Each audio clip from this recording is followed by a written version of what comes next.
Welcome and join us on our journey as we interview everyday people and ask them that very question of who am I? Who am I? Who am I?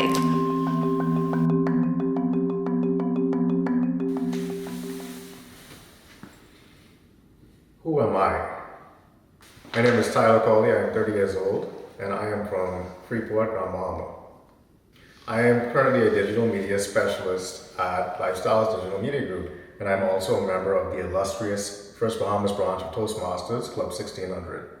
So as far as my journey is concerned, around the time I came out of high school, I had the opportunity to work in sales.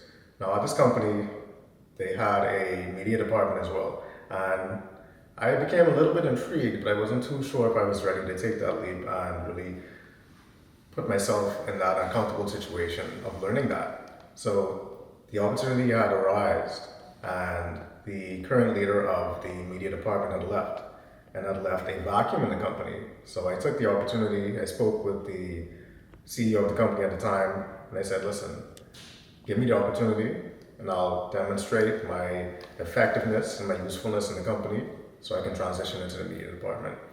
So I may have gotten 6 hours of sleep in like 2 weeks.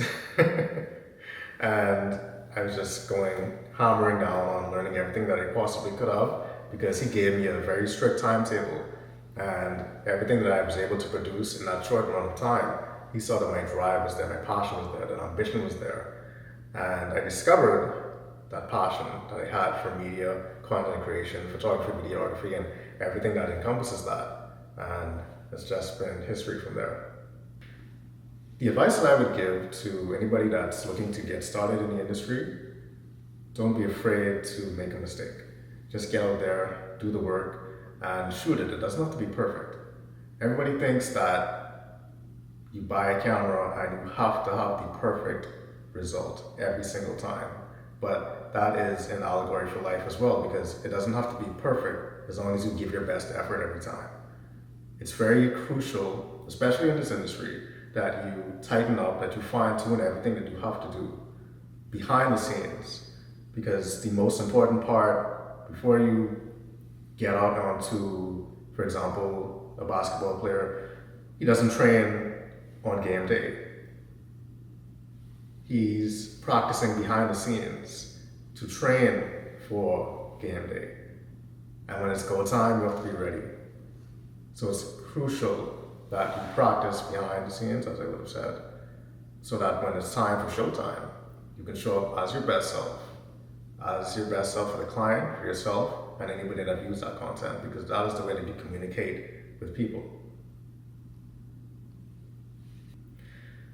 Being a Toastmaster has been an interesting journey for me.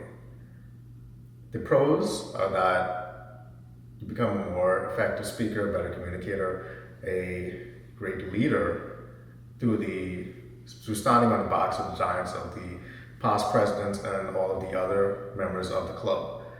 They allow you to, again, make a mistake so that you can break down to your granular form and then build you back up.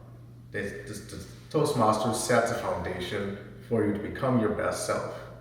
So you speak a little bit better, you perform a lot better in the workplace. You're able to have conversations that you probably wouldn't have had, and be able to dive a lot deeper into the details. Now, on the cons end, it makes you extremely meticulous, because just in normal conversations, when I hear somebody say or ah or so, or they use a verbal crutch, I'm so attuned to that it's like a migraine in my head when they say it. So in the club, we're trained to keep count of every time somebody says that, and that report is given at the end of the meeting. So being in that role and having to continuously fine-tune everything that you say, and your grammar has to be correct. You can't use any euphemisms or slang terms or terminologies in your speaking. So it kind of makes you very, very, I want to say, uptight when it comes to speaking in a formal environment, I would say. Now, outside of that, you can speak the way I speak. But in a formal setting such as an interview, or if you're having a business meeting, or you're having any communications with anybody in the club during the meeting time, it's so difficult to get out of that mind frame. But I'm grateful to the club because it's turned me into the person that I am today. I've become a much better communicator. I can look somebody in the eye and I can communicate the exact message point by point, what I want to communicate to them. And at the end of the day, it's created a better environment for me. I become a better spokesperson for any company that I work with. I can communicate with clients a lot better. I can communicate business ideas, and I can extrapolate information from anybody that I speak to. One Bahamian colloquialism that, although I'm in Toastmasters and I'm in tune with it, I sometimes slip up with it, is prefacing what you say with, you know. Like, you know, I was talking to your boy the other day, or you know this, or they'll be giving a speech and they'll say, oh, well, Toastmasters, you know. It's something that I try to be very cognizant of, but sometimes it slips out a little bit too. And I try not to say by too much, like, especially in a formal setting. I try not to use by too much, because that again is a colloquialism that we use in our everyday speech. And that's definitely something that I say a lot. So I don't know how well that's coming along, but you know, you just gotta say it. A lot of people say when somebody asks them what a big accomplishment is in their life, it's typically something maybe financial, maybe business related. But for me, on a personal level, one of my biggest accomplishments is continuously becoming the best version of myself. But not just because of that, but seeing that the people around me become better versions of themselves because I've taken the intentional step into transforming myself into the young man that I'd like to be. Now, I'm not there yet, but I know that every single time that I step out the door, I am a person that becomes better every single day. And that's written on my wall, literally, better every day, because that is my mantra, that I'm better today than I was yesterday. And so my greatest accomplishment is seeing myself transform and being able to impart that on the people that are around me. Because you're only as great as the 5 people that you spend the most time with. And I'm very intentional in ensuring that I give my best to everybody that is around me so that we can all sharpen each other, because iron sharpens iron. So that would be my greatest accomplishment, continuing to impart that principle of becoming better every day on the people around me and seeing them transform before my very eyes. Advice that I would give to my younger self, starting a self-improvement journey, is don't be afraid to step out. Don't be afraid of what other people might think. Everybody has their own journeys, their own paths, the differing roads that they may take, but ultimately, if you're true to yourself, you will never go wrong.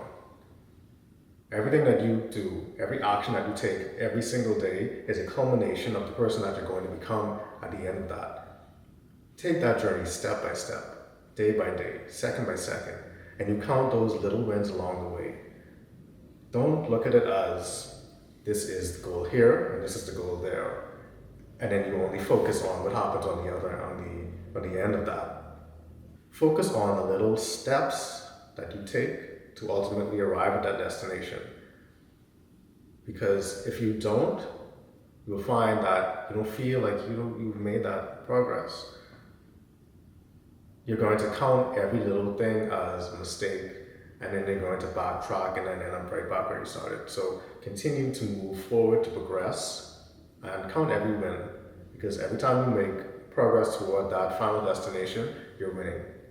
And ultimately you will arrive at that destination. So take it day by day. Don't be afraid to make that mistake, and always give yourself grace, because nobody's perfect and nobody expects you to be. I'm a person that believes that you shouldn't live a life with regret, Because what that forces is that you continue to look in the past. Regret is a crutch that we use to keep ourselves stuck in that mind state. I don't regret anything that I do because at some point in time, that's exactly what I wanted to do in that moment. Every decision that I would have made would have been the ideology that I got myself into the place that I am today. So if you spend your life in regret, you'll never really feel like you're getting anywhere. And even though I may have felt that certain points in my life I could have done things differently, I realized that in life, everything is a lesson. Everything that you do has a result. And I can't take any regrets because I'm still alive. I'm still able to impart on the people that I love. And ultimately, it's given me the opportunity to become the person that I am through making mistakes, through trying new things. And I don't think that you should have regrets. It's not something that I focus on. I focus on what's coming next. Something that some people may not know about me, I do watch anime in my spare time just to get away from the world. And at a point in my life, I may have played probably every sport that I could have gotten my hands on. So baseball, softball, soccer, squash, rugby, golf currently, you name it. That's probably something that a lot of people don't know, but I'm currently playing golf. I've fallen in love with the sport. And although I haven't really got an opportunity to post a lot, but that's something that I do every day. As a matter of fact, when I am done with this, I'm going to play golf. If I wasn't doing what I'm doing now, I probably would have been a professional athlete. That has always been a dream of mine in the back of my mind. And I don't regret not taking that step, but certainly if I hadn't taken the path that I'm on right now, I probably would have been a professional boxer because at one point in time, I would have been training in Cuba. So that was a path. And at another point in time, I would have played soccer for a few years, and that could have been a path as well. And also in basketball as well.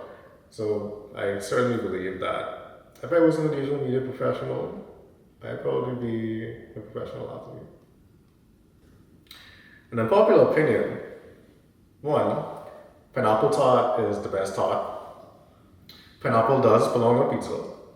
And I'm from Freeport, so mayo can go on Kong salad. Fight me if you want to fight me, but that's just how I was brought up. If you like what you saw, hit that like button, hit the subscribe button, and join us on our journey as we create more content on our way to getting our first play button.